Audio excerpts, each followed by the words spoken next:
समझदार बहू भाग 6। अगले दिन संजना जब काम कर रही थी तब अविनाश जी का फोन आता है।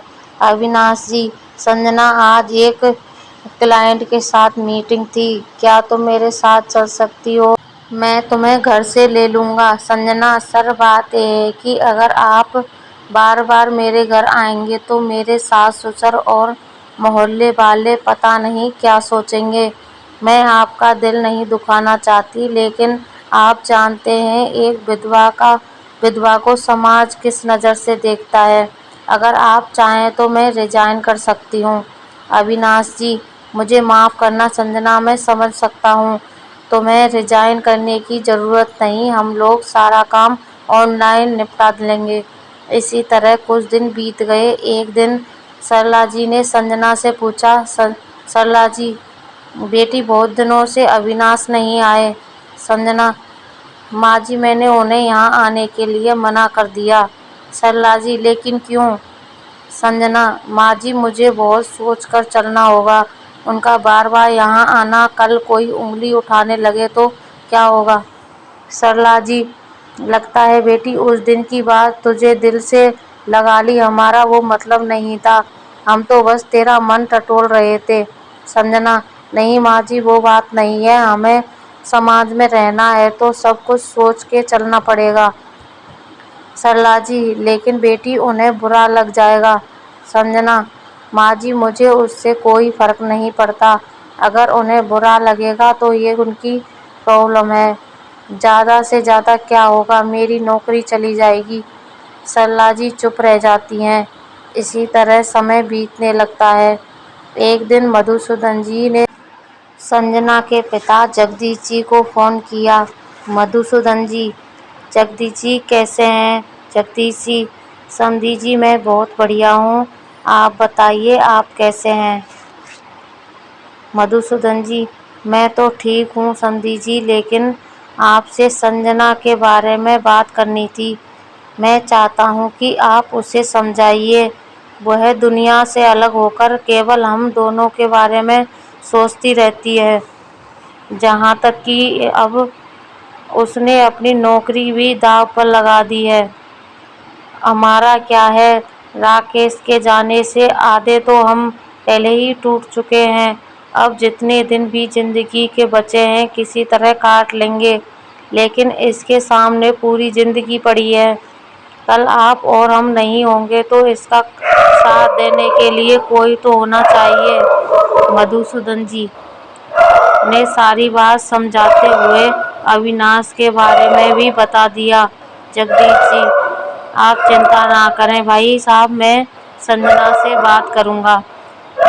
सभी मिलकर संजना को समझाने की कोशिश करते हैं, लेकिन संजना अपने फैसले पर अटल रहती है। संजना, आप सबकी बात सही है, लेकिन मैंने भी राजेश के से कुछ वादा किया था, वो मैं किसी भी हाल में नहीं तोड़ सकती। इसी तरह कुछ दिन और बीत जाते हैं। सरला जी और मधुसूदन जी बहुत दुखी रहने लगते हैं। एक दिन दोनों चुपचाप घर छोड़कर जाने का फैसला करते हैं। दोनों एक दिन चुपचाप रात को एक बैग में अपने कपड़े लेकर घर से निकल जाते हैं। घर से बहुत दूर मधुसूदन जी ने एक वृद्धा आश्रम में बात कर रखी थी। दोनों उसी के लिए रवाना हो जाते हैं। घर से बाहर निकलकर सरला जी पलटकर एक बार अपने घर की ओर देखती हैं। उनकी आंखों से आंसू बहने लगते हैं। सरला जी, क्या दिन देखने पड़ रहे हैं? मधुसूदन जी, चुपचाप निकल चलो, हमें अपनी बेटी के भविष्य के लिए कष्ट उठाने ही होंगे। इसलिए मैं अपने बैंक के कार्ड, घर के कागज, अपना फ़ोन सब छोड़ दिया, जिससे वो हमें ढूंढ ना सके। दोनों रात की ट्रेन पकड़कर एक अनजान शहर के वृद्धाश्रम में पहुंच जाते हैं। सुबह जब संजना अपने सासू सर को चाय देने जाती है तो वहां उसे एक खत मिलता है।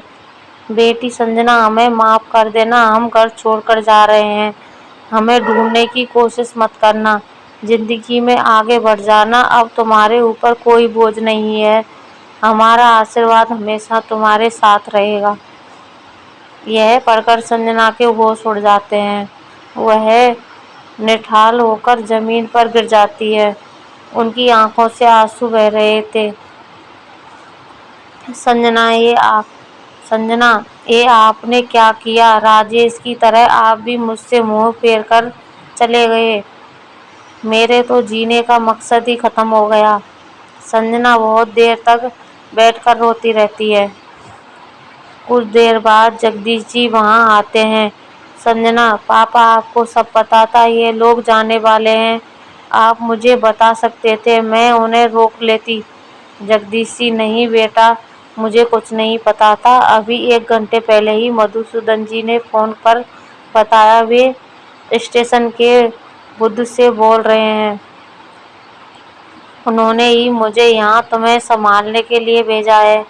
संजना जीवन के उस दोराहे पर खड़ी थी जहाँ से एक सड़क उसे नई जिंदगी की ओर ले जा रही थी और दूसरी उसे अपने सास ससुर को ढूंढने के लिए मजबूर कर रही थी।